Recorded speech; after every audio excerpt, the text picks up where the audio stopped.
MPSC अन्न आणि औषध निरीक्षक कथित पेपरफुटीवरून आता राजकीय वाद पेटलेला आहे। लातूरच्या औसामध्ये काँग्रेस प्रदेश अध्यक्ष हर्षवर्धन सपकाळ यांच्यावर गुन्हा दाखल करण्यात आला।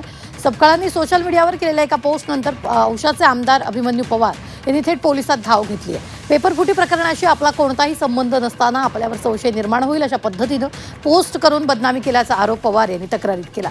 त्यांच्या तक्रारीवरून औसा पोलिसांनी हर्षवर्धन सपकाळ यांच्या विरोधात गुन्हा दाखल केला।